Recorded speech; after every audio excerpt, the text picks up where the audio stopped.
രുചിയുടെ കൂട്ടിലേക്ക് എല്ലാവർക്കും സ്വാഗതം. ഇന്ന് ഞാൻ വന്നിട്ടുള്ളത് റവയും തേങ്ങയൊക്കെ ചേർത്തിട്ട് ഒരു ഈവനിങ് സ്നാക്കിൻ്റെ റെസിപ്പിയുമായിട്ടാണ്. അപ്പോൾ അതെങ്ങനെ ഉണ്ടാക്കണമെന്ന് നോക്കാം. അപ്പോൾ അതിന് വേണ്ടിയിട്ട് ഞാൻ അടുപ്പത്ത് ഒരു പാൻ വെച്ചിട്ടുണ്ട്. അതിലേക്ക് 1 കപ്പ് റവ ഇട്ട് കൊടുത്തിട്ടുണ്ട്. ഈ റവ നന്നായിട്ടൊന്ന് വറുത്തെടുക്കണം. ഈ റവ ഒരുവിധം ചൂടായി വരുന്ന സമയത്ത് നമുക്കിതിലേക്ക് 2 ടീസ്പൂൺ എള്ള് ചേർത്ത് കൊടുക്കാം. എള്ളും കൂടി ചേർത്ത് കൊടുത്തിട്ട് ഇത് നല്ലപോലെ വറുത്തെടുക്കാം. നമ്മൾ ഉപ്പുമാവിനൊക്കെ വറുത്തെടുക്കില്ലേ, ആ ഒരു രീതിയിൽ ആക്കിയെടുക്കാം.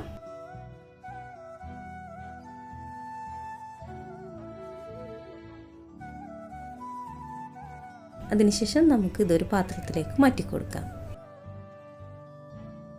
ഇനി നമുക്ക് അതേ പാനിൽ തന്നെ 1 കപ്പ് തേങ്ങ ചിരകിയത് ഇട്ട് കൊടുക്കാം. ഈ തേങ്ങയുടെ നനവൊക്കെ മാറുന്ന രീതിയിൽ നമുക്ക് വറുത്തെടുക്കാം. വിധം ചൂടായി വരുമ്പോൾ നമുക്കിതിലേക്ക് 1 സ്പൂൺ നല്ല ജീരകം ഇട്ട് കൊടുക്കാം.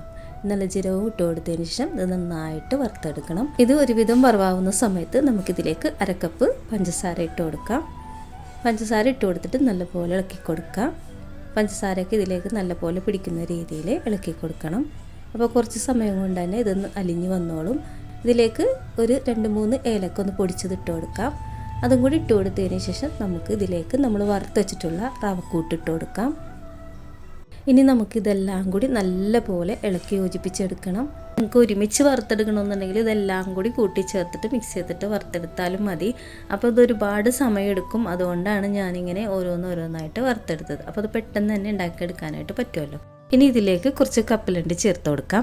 ഞാനിവിടെ ഒരു 1/4 കപ്പ് കപ്പലണ്ടി ഒന്ന് നുറുക്കിയെടുത്തിട്ടുണ്ട്. അല്ലാതെ പൊടിച്ചിട്ടില്ല, ചെറിയ ചെറിയ തരികളോടുകൂടി പൊടിച്ചെടുത്തതാണ്. അത് ഇതിലേക്ക് ഇട്ടിട്ട് നന്നായിട്ട് മിക്സ് ചെയ്തെടുക്കാം. ഇനി ഇതിലേക്ക് 1 നുള്ളു ഉപ്പും കൂടി ഇട്ട് കൊടുത്തിട്ട് ഒന്നുകൂടെ മിക്സ് ചെയ്തെടുക്കണം. ഇത് മുമ്പൊക്കെ എല്ലാവരും ഇങ്ങനെ ഉണ്ടാക്കിയെടുക്കാറുണ്ട്. പണ്ട് കാലങ്ങളിലൊക്കെ ഇതിനെ തരിവട്ട് എന്നൊക്കെയാണ് പറയുക. അപ്പോൾ ഇത് ഇളക്കിയെടുത്തതിന് ശേഷം ഇതിലേക്ക് 2 ടീസ്പൂൺ നെയ്യും കൂടി ചേർത്ത് കൊടുത്തിട്ടുണ്ട്. ഈ നെയ്യ് ഇതിലെല്ലാം നല്ലപോലെ പിടിക്കുന്ന രീതിയിൽ ഇളക്കി കൊടുക്കണം. ഇനി നമുക്കിതിലേക്ക് 1/4 കപ്പ് തിളച്ച വെള്ളം ഒഴിച്ച് കൊടുക്കണം. ഈ തിളച്ച വെള്ളം ഒഴിച്ചു കഴിഞ്ഞാൽ നമ്മൾ പെട്ടെന്ന് തന്നെ മിക്സ് ചെയ്തെടുക്കണം.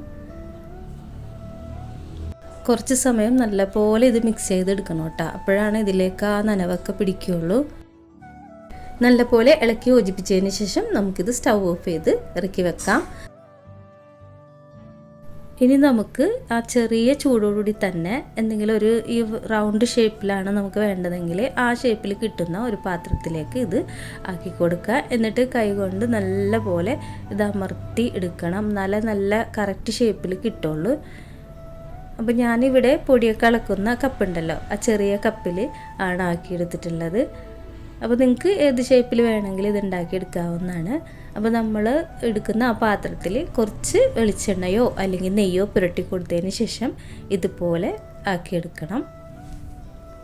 അപ്പോൾ ഞാനിവിടെ എല്ലാം ഇതുപോലെ റെഡിയാക്കി എടുക്കുന്നുണ്ട്. നമ്മളിതിൽ കപ്പലണ്ടിയൊക്കെ ചേർക്കുന്നതുകൊണ്ട് തന്നെ ഇതിന് പ്രത്യേക രുചിയാണ്. ഇത് മുതിർന്നവർക്കും അതുപോലെ തന്നെ കുട്ടികൾക്കും ഇഷ്ടപ്പെടുന്ന ഒരു റെസിപ്പിയാണ്. ഇത് നമുക്ക് കുറച്ചധികമൊക്കെ ഉണ്ടാക്കിയിട്ട് എടുത്ത് വെച്ചാൽ പെട്ടെന്നൊന്നും ചീത്തായി പോകാത്ത റെസിപ്പിയാണ്.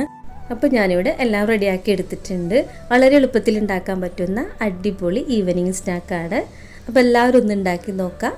വീഡിയോ ഇഷ്ടപ്പെട്ടിട്ടുണ്ടെങ്കിൽ ലൈക്ക് ചെയ്യാനും ഷെയർ ചെയ്യാനും സബ്സ്ക്രൈബ് ചെയ്യാനും മറക്കരുത്. അടുത്ത നല്ലൊരു വീഡിയോയുമായി വരുന്നതുവരെ ബൈ ഫ്രം കൂട്ട്.